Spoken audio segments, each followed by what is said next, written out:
بسم اللہ الرحمن الرحیم۔ آج ہم تیسرے پارے کا خلاصہ بیان کرنے کی سعادت حاصل کر رہے ہیں۔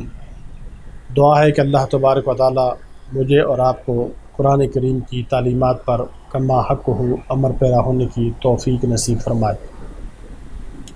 سامعین و حاضرین، تیسرے پارے کے شروع میں اس امر کا بیان ہے کہ اللہ تعالیٰ کے تمام نبی اور رسول علیہم السلام معزز اور مکرم ہیں اور ان کی بڑی شان ہے، لیکن اس حقیقت کے باوجود اللہ تعالیٰ نے رسولوں میں ایک کے لیے دوسرے کے مقابلے میں فضیلت اور درجے کی بلندی رکھی ہے۔ چنانچہ اللہ نے فرمایا کہ بعض سے اللہ نے کلام فرمایا اور بعض کو بے شمار درجوں کی بلندی عطا فرمائی، اور عیسیٰ ابن مریم کو واضح نشانیاں عطا فرمائی، اور ہم نے روح القدس یعنی جبرائیل امین کے سے ان کی مدد فرمائی۔ سامعین و حاضرین، آیت نمبر 254 میں فرمایا کہ قیامت کے دن نیکیوں کا لین دین، دوستی اور سفارش نہیں چلے گی، اور کفار ہی حقیقت میں ظالم ہیں۔ قرآن کی عظیم آیت جو آیت الکرسی کے نام سے معروف ہے، یہ آیات قرآن کی سردار ہے۔ اس میں اللہ تبارک و تعالیٰ کی توحید، شان جلالت اور وسعت قدرت بیان کرتے ہوئے یہ بھی فرمایا کہ اس کے اذن سے ہی اس کی بارگاہ میں شفاعت ہوگی۔ اگلی آیت میں یہ اصول بیان ہوا کہ ہدایت اور گمراہی کے واضح ہونے کے بعد دین میں داخل ہونے کے لیے کسی پر جبر نہیں ہوگا۔ آیت نمبر 258 میں حضرت ابراہیم علیہ السلام کے نمرود کے ساتھ اس مناظرے کا ذکر ہے جس کے نتیجے میں وہ لاجواب ہوا۔ یعنی ابراہیم علیہ السلام نے یہ کہا کہ اللہ سورج کو مشرق سے نکالتا ہے، تجھے اگر خدائی کا دعویٰ ہے تو اسے مغرب سے نکال لے۔ سامعین و حاضرین، آیت نمبر 259 میں اس امر کا بیان ہے۔ اللہ تعالیٰ نے اپنے ایک محبوب بندے، بعض مفسرین نے کہا کہ اس سے مراد حضرت عزیر علیہ السلام ہیں، ان کو حیات بعد الموت کی حقیقت بتانے کے لیے ان پر 100 سال موت طاری کی۔ موت کی حقیقت بتانے کے لیے ان پر 100 سال موت طاری کرنے کے بعد دوبارہ زندہ کیا، اور اتنا عرصہ گزرنے کے باوجود ان کے کھانے پینے کا سامان اسی طرح تر و تازہ رہا، گلا سڑا نہیں، جبکہ ان کا دراز گوشت یعنی ان کا گدھا جو ان کی سواری کے کام میں آتا تھا، اس عرصے میں گل سڑ چکا تھا۔ اللہ تعالیٰ نے اسے زندہ کر کے یہ بتایا کہ اسی طرح قیامت میں مردوں کو زندہ کیا جائے گا۔ آیت نمبر 260 میں ابراہیم علیہ السلام کے اطمینان قلب کے لیے اللہ تعالیٰ نے حیات بعد الموت کو بصورت معجزہ دکھایا کہ 4 پرندوں کو ذبح کر کے ان کے گوشت کے ٹکڑے چاروں طرف پہاڑوں پر پھیلا دیے، اور پھر جب انہوں نے ان پرندوں کو ان کے معروف ناموں سے بلایا تو ایک لمحے میں ان کے منتشر اجزاء یکجا ہو گئے اور ان میں جان پڑ گئی، اور وہ دوڑے چلے آئے۔ آیت نمبر 261 میں مثال کے ذریعے بتایا گیا کہ اللہ کی راہ میں مال خرچ کرنے کا اجر بندے کے اخلاص اور اللہ کے فضل کے مطابق 1400 گنا تک عطا کیا جائے گا۔ اگلی آیت میں یہ بتایا کہ اللہ کی راہ میں صدقہ دے کر احسان جتلانے اور ریاکاری سے صدقے کا اجر ضائع ہو جاتا ہے۔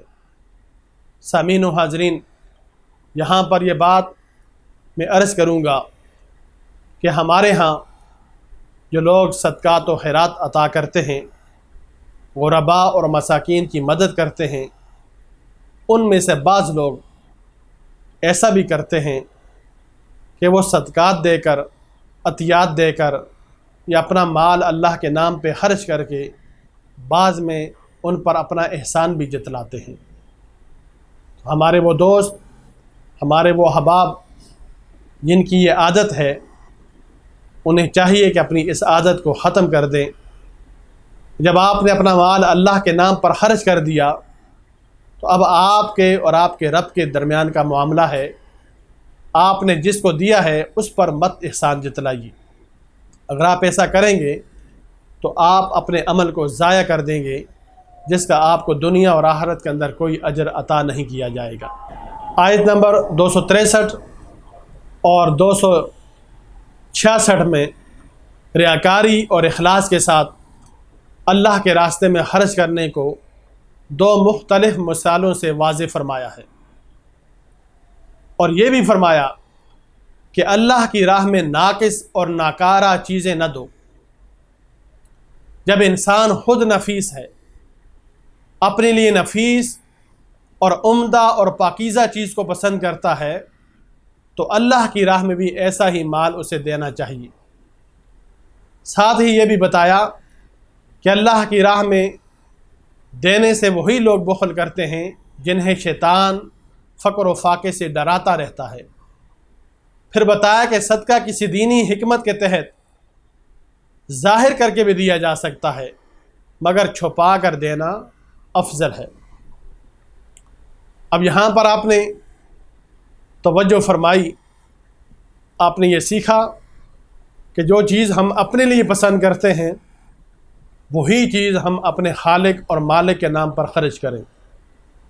جو عمدہ چیز ہم اپنے لیے پسند کرتے ہیں، اپنے بیوی بچوں کے لیے پسند کرتے ہیں، وہی چیز ہم اللہ کے نام پر دوسروں کو بھی دیں۔ اور جو لوگ اپنی استطاعت، اپنی وسعت اور مال و اسباب کے باوجود اللہ کے نام پر اپنا مال خرچ نہیں کرتے، در حقیقت وہ ایک شیطانی وسوسے کا شکار ہے۔ وہ شیطانی وسوسہ کیا ہے کہ اگر تم نے اللہ کے نام پہ اتنے پیسے دے دیے تو تمہاری دولت کم ہو جائے گی، تمہارا مال کم ہو جائے گا اور تم خود غریب ہو جاؤ گے، فقر و فاقے کا شکار ہو جاؤ گے۔ پھر یہاں یہ بھی بتایا کہ اگر کوئی شخص اس نیت کے ساتھ لوگوں کو دکھا کر صدقہ کرتا ہے کہ لوگوں کو رہنمائی ملے، لوگ اس سے پروموٹ ہوں اور لوگ بھی اسی طرح صدقہ دینے لگ جائیں، تو اس طرح کرنا اللہ کے نزدیک پسندیدہ ہے، جائز ہے، لیکن پھر بھی اللہ نے چھپا کر صدقہ دینے کو افضل قرار دیا ہے۔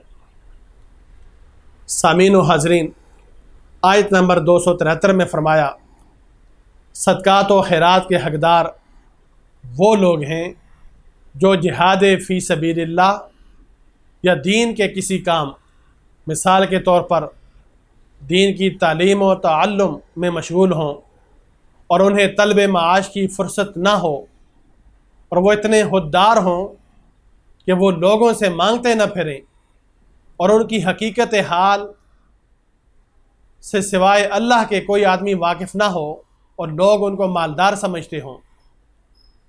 آیت نمبر 275 میں فرمایا کہ سود خور کی مثال ایسی ہے جیسے کسی شخص کو شیطان نے چھو کر مخبوط الحواس کر دیا ہو۔ پھر فرمایا کہ سود کی حرمت کا حکم آنے کے بعد سود کا لین دین چھوڑ دو۔ ماضی کی خطا معاف ہے، البتہ اگر کسی شخص کے دوسرے کے ذمہ سابق مالی واجبات ہوں تو اصل زر لے لے اور سود چھوڑ دے۔ سود کی حرمت کا حکم آنے کے بعد سود سے باز نہ آنے والوں کے لیے اللہ تعالیٰ نے اعلان جنگ فرمایا ہے۔ یہ بھی فرمایا کہ تنگ دست مقروض کو مہلت دو، یا ہو سکے تو اس کا قرض معاف کر دو۔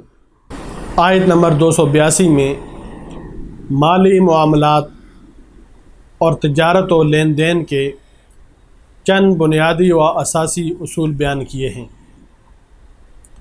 پہلا اصول یہ ہے کہ اس معاملے کو دستاویزی شکل دی جائے۔ دوسرا اصول یہ ہے کہ ادائیگی کا وقت مقرر کرو۔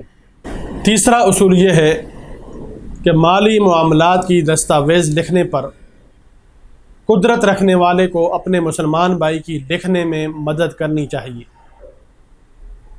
چوتھا اصول یہ ہے کہ تحریر لکھوانا قرض خواہ کی ذمہ داری ہے۔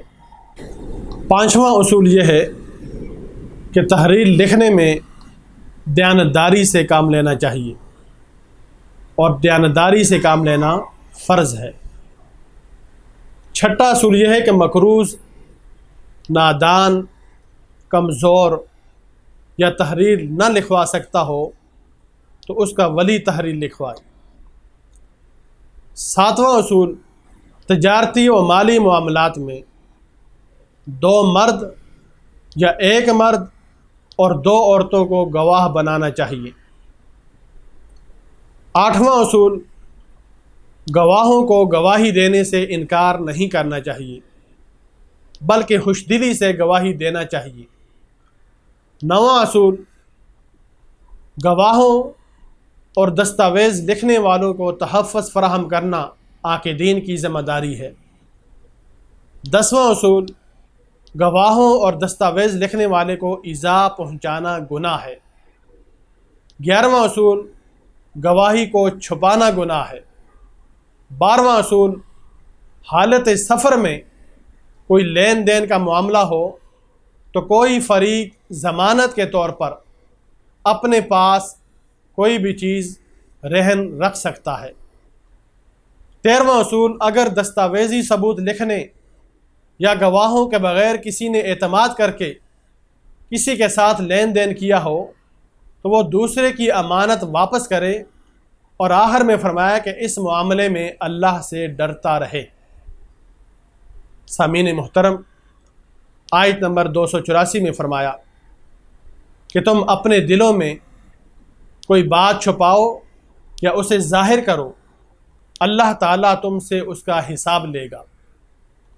آیت نمبر 285 میں اسلام کے بنیادی عقائد کا ذکر ہے۔ اللہ کے رسولوں پر ایمان، ملائکہ پر ایمان، تمام آسمانی کتابوں پر ایمان اور قیامت پر ایمان کا بیان ہے۔ نیز یہ بھی بتایا کہ مسلمان وہ ہے جو اللہ تعالیٰ کے تمام نبیوں اور تمام رسولوں پر ایمان لائے، یعنی یہ نہ ہو کہ ایک نبی کو مانے اور دوسرے کا انکار کرے۔ آیت نمبر 286 میں اللہ تعالیٰ نے فرمایا کہ اللہ کسی شخص کو کسی ایسے حکم کا مکلف نہیں بناتا جو اس کی طاقت سے بڑھ کر ہو۔ ہر انسان کو اپنے نیک و بد عمل کا جواب دینا ہوگا۔ اس کے بعد اللہ نے اپنی بارگاہ میں ان الفاظ میں دعا کی تعلیم دی جس کا ترجمہ پیش خدمت ہے: اے ہمارے رب، ہم سے اگر بھول یا خطا ہو جائے تو ہماری گرفت نہ فرمانا۔ اے ہمارے پروردگار، ہم پر ایسا بھاری بوجھ نہ ڈال جو تو نے ہم سے پہلے لوگوں پر ڈالا، اور اے ہمارے رب، تو ہم پر احکام یا آزمائشوں کا ایسا بوجھ نہ ڈال جس کے اٹھانے کی ہم میں طاقت نہ ہو۔ تو ہمیں معاف فرما، ہمیں بخش دے اور ہم پر رحم فرما، تو ہمارا مالک ہے، کافروں کے خلاف ہماری مدد فرما۔ سامعین و حاضرین، اللہ کے رسول صلی اللہ علیہ وسلم نے سورہ بقرہ کی آخری آیات کی عزت و عظمت کو بیان کرتے ہوئے ارشاد فرمایا کہ جس گھر میں لگاتار 3 دن تک سورہ بقرہ کی آخری آیات پڑھی جائیں، شیطان اس گھر کے قریب نہیں آتا۔ رسول اللہ صلی اللہ علیہ وسلم نے فرمایا، سورہ بقرہ کی آخری آیات خود بھی سیکھو اور اپنی خواتین کو بھی سکھاؤ، کیونکہ قرآن کے علاوہ یہ بہترین حمد و ثنا اور بہترین دعا بھی ہیں۔ سامعین محترم، سورہ بقرہ اختتام کو پہنچی۔ اس کے بعد سورہ آل عمران ہے۔ سورہ آل عمران مدنی صورت ہے، ترتیب مصحف کے اعتبار سے تیسری، جبکہ ترتیب نزول کے اعتبار سے 89ویں صورت ہے۔ اس صورت میں آل عمران کو فضیلت دینے کا ذکر ہے، اس لیے اس صورت کا نام آل عمران رکھا گیا ہے۔ اس صورت میں عقائد اور احکام شرعیہ کا بیان ہے۔ عقائد میں اللہ تعالیٰ کی وحدانیت اور الوہیت کا ذکر ہے۔ الوہیت عیسیٰ اور تثلیث کے عقیدے کا رد ہے۔ قرآن مجید کی صداقت اور کلام اللہ ہونے میں اہل کتاب کے شبہات کو دور کیا گیا ہے۔ اس صورت کا نصف رد عیسائیت جبکہ تہائی یہودیوں کے قبائح اور جرائم کے بیان پر مشتمل ہے۔ احکام شرعیہ میں فرضیت حج اور جہاد، سود کی تحریم، زکوٰۃ ادا نہ کرنے والوں کی سزا اور منافقین کو زجر و توبیخ کا بیان ہے۔ سورہ آل عمران کی ابتدائی حروف۔ سورہ آل عمران کی ابتدا حروف مقطعات سے ہوئی ہے۔ ابتدائی آیات میں اللہ تعالیٰ کی وحدانیت، قرآن کی حقانیت اور تورات و انجیل کے مصدق اور معید ہونے، اللہ تعالیٰ کا اپنی قدرت سے ماؤں کے ارحام میں اپنی مرضی کی صورتیں تخلیق فرمانے کا بیان فرمایا ہے۔ آیت نمبر 7 میں بتایا کہ آیات قرآنی کی 2 قسمیں ہیں۔ نمبر 1 محکم، یہ وہ آیات ہیں جن کی دلالت اپنے معنی، مفہوم اور منطوق پر بالکل قطعی اور واضح ہیں۔ ان میں تمام شرعی احکام، حلال و حرام، فرائض و واجبات، حدود و فرائض اور اوامر و نہی کا بیان ہے۔ نمبر 2 متشابہ، ان آیات پر ہر مومن کا ایمان لانا فرض قطعی ہے، اور جن کے معنی ہم پر واضح نہیں ہیں ان کی مراد ہم اللہ پر چھوڑ دیتے ہیں۔ اللہ نے فرمایا جن کے دلوں میں کجی ہے وہ فتنہ جوئی اور متشابہات کا محمل توجیہ اور مراد نکالنے کے لیے کنایات کے در پہ رہتے ہیں، حالانکہ متشابہ آیات کا قطعی اور آخری معنی اللہ ہی جانتا ہے۔ اور جنہیں علم دین میں مہارت حاصل ہے وہ کہتے ہیں کہ ہم ان پر ایمان لائے اور یہ سب ہمارے رب کی جانب سے ہے۔ آیت نمبر 24 میں بتایا کہ انسان کی آزمائش کے لیے عورتوں اور بیٹوں کی جانب میلان، سونا اور چاندی کے جمع شدہ خزانوں، نشان زدہ گھوڑوں، چوپایوں اور کھیتی باڑی یعنی مال و متاع دنیا، مختلف زمانوں میں اس کی ظاہری صورت جو بھی ہو اس کی طرف رغبت کو آراستہ اور پرکشش بنا دیا گیا ہے۔ یہ سب دنیا کی زندگی کا سامان ہے اور عمدہ ٹھکانہ صرف اللہ کے پاس ہے۔ اس کے بعد یہ بتایا کہ ان سے بدرجہ بہتر اور پائیدار نعمتیں اللہ کے پاس ہیں جو جنت میں عطا ہوں گی۔ اگلی آیت میں مؤمنین مخلصین کا یہ شعار بتایا جو یہ کہتے ہیں کہ اے ہمارے رب، بے شک ہم ایمان لائے سو ہمارے گناہوں کو بخش دے اور دوزخ کے عذاب سے بچا۔ یہ لوگ صبر کرنے والے، سچ بولنے والے، اللہ کی اطاعت کرنے والے، اللہ کی راہ میں خرچ کرنے والے اور رات کے پچھلے پہر اٹھ کر اللہ سے بخشش کی دعائیں مانگنے والے ہیں۔ یہ بھی ارشاد فرمایا کہ اللہ کے نزدیک پسندیدہ دین صرف اسلام ہی ہے۔ اس کے بعد اہل کتاب کی بدعمالیوں کا ذکر کرنے کے بعد فرمایا کہ دین سے ان کے انحراف و اعراض کا سبب ان کی یہ خوش فہمی ہے کہ انہوں نے کہا کہ ہمیں جہنم کی آگ نہ چھوئے گی مگر گنتی کے چند دن۔ سامعین محترم، آیت نمبر 26 اور 27 میں اللہ تعالیٰ کی جلالت شان کو ان الفاظ میں بیان کیا گیا ہے کہ اے نبی کہو اے اللہ ملک کے مالک، تو جسے چاہتا ہے ملک دیتا ہے، جس سے چاہتا ہے ملک چھین لیتا ہے، اور تو جسے چاہے عزت دیتا ہے اور جسے چاہے ذلت میں مبتلا کر دیتا ہے۔ سب بلائی تیرے ہی دست قدرت میں ہے، بے شک تو ہر چیز پر قادر ہے۔ تو رات کو دن میں داخل کرتا ہے اور دن کو رات میں، تو زندہ کو مردہ سے نکالتا ہے اور مردے کو زندہ سے، اور تو جس کو چاہے بے حساب رزق دیتا ہے۔ سامعین محترم، آیت نمبر 31 میں اللہ کے رسول مکرم صلی اللہ علیہ وسلم کی عظمت شان کا ان الفاظ کے ساتھ ذکر ہے کہ اللہ نے فرمایا کہ اے رسول صلی اللہ علیہ وسلم کہہ دیجئے، اگر تم اللہ سے محبت کے دعوے دار ہو تو میری پیروی کرو، اللہ خود تمہیں اپنا محبوب بنا لے گا اور تمہارے گناہوں کو بخش دے گا، اور اللہ بہت بخشنے والا نہایت مہربان ہے۔ اس آیت مبارکہ میں واضح طور پر بتا دیا گیا ہے کہ اگر بندہ اللہ تعالیٰ کے قرب اور رضا کا طلبگار ہو تو اس کا فقط ایک ہی راستہ ہے، یعنی اتباع رسول صلی اللہ علیہ وسلم۔ آیت نمبر 35 سے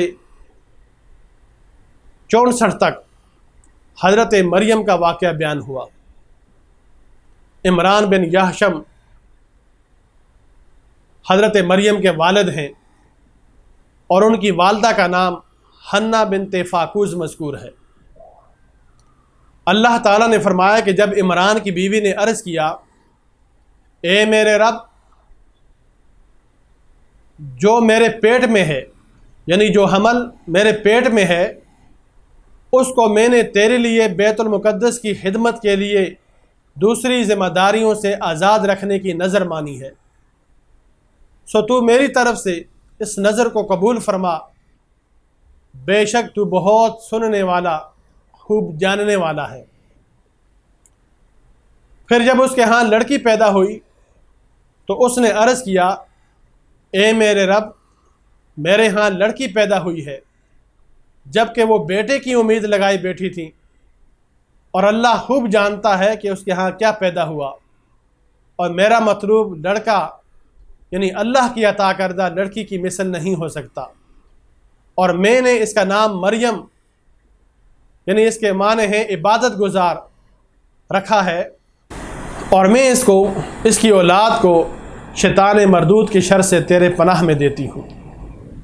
اس کے بعد اگلی آیات میں یہ بتایا کہ اللہ تعالیٰ نے مریم کو اپنی بارگاہ میں قبول فرمایا اور اسے عمدہ طریقے سے پروان چڑھایا، اور حضرت زکریا علیہ السلام تربیت کے لیے ان کے کفیل بنے، اور حضرت مریم کو بیت المقدس کے ایک حجرے میں ٹھہرایا گیا۔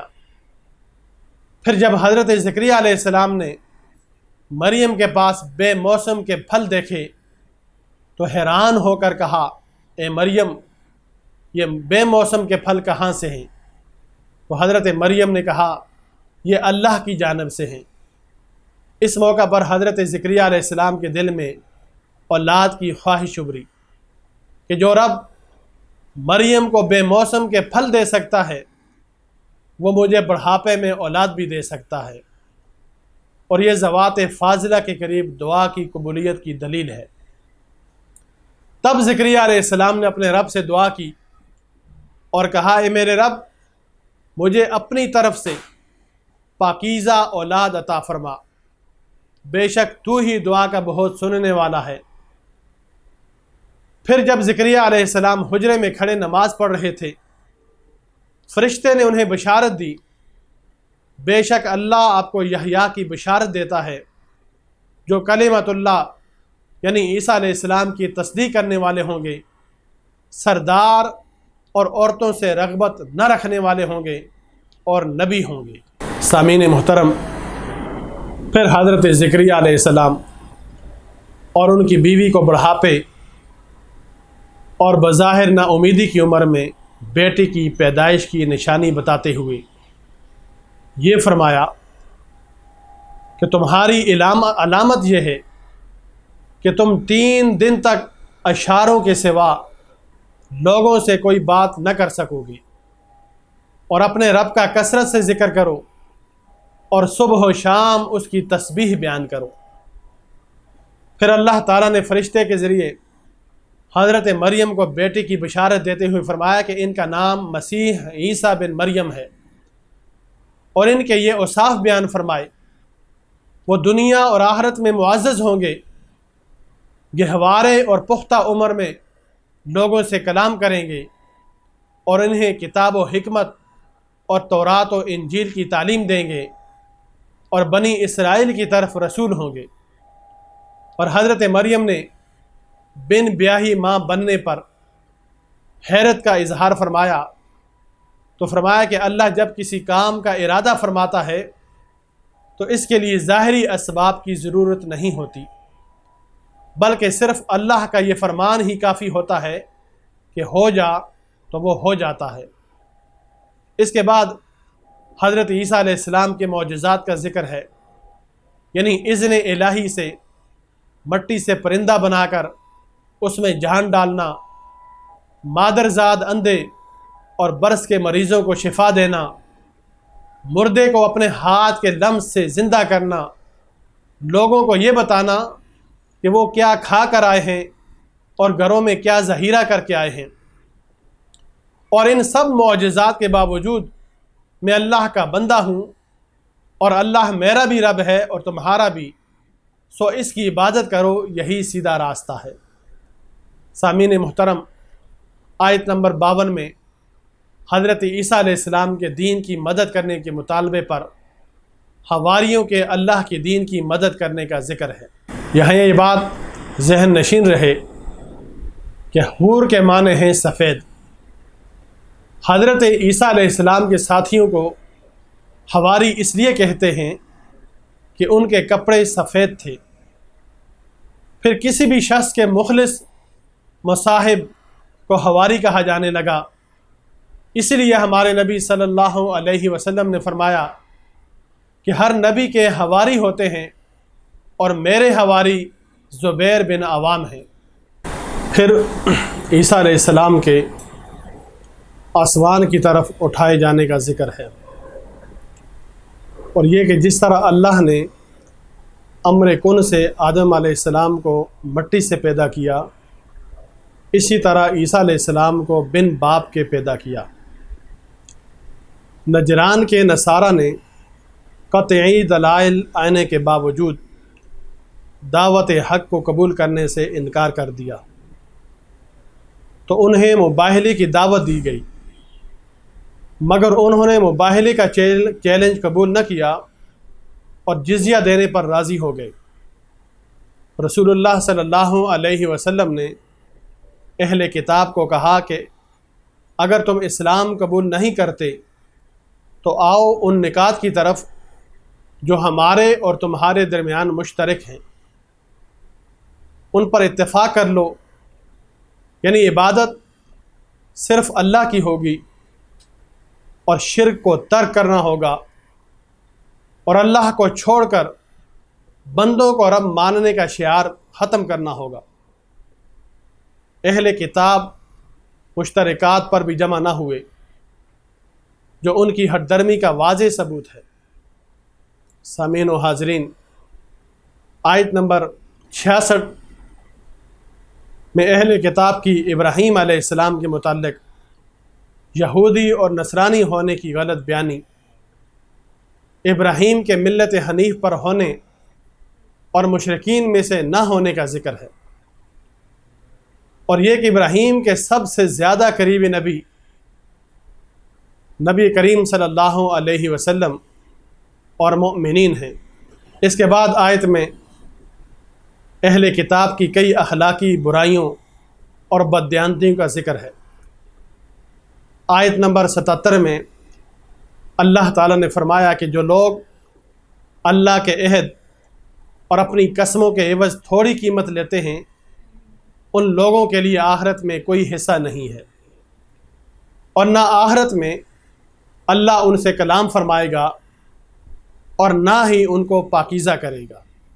آیت نمبر 81 میں عالم ارواح کے اس عظیم واقعے کو بیان کیا گیا جب اللہ تعالیٰ نے تمام انبیاء سے پختہ عہد لیا۔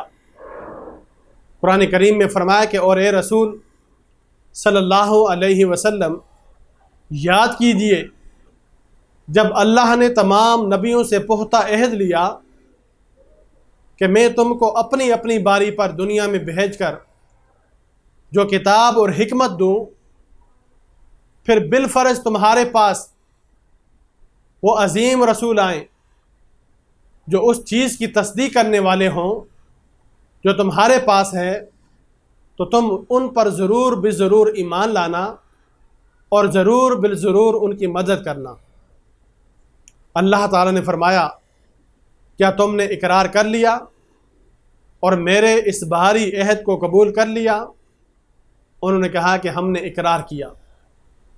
تو اللہ نے فرمایا کہ بس گواہ رہنا اور میں بھی تمہارے ساتھ گواہوں میں سے ہوں۔ اس میثاق سے معلوم ہوا کہ جانب عالم صلی اللہ علیہ وسلم پر ایمان اور آپ کی نصرت و حمایت کا ہر نبی پابند تھا۔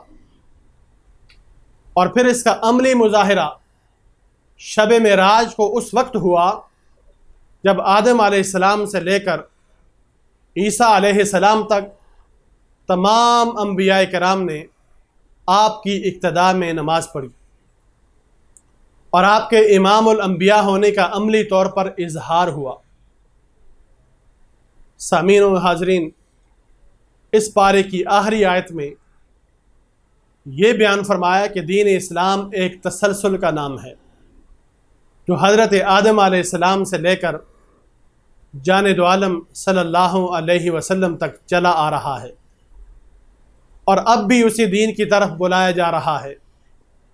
اللہ تعالیٰ نے فرمایا کہ آسمانوں اور زمین اور ان کے درمیان تمام مخلوق کا جو بھی تکوینی نظام ہے وہ سب خوشی یا ناخوشی اس نظام اور اطاعت کا پابند ہے۔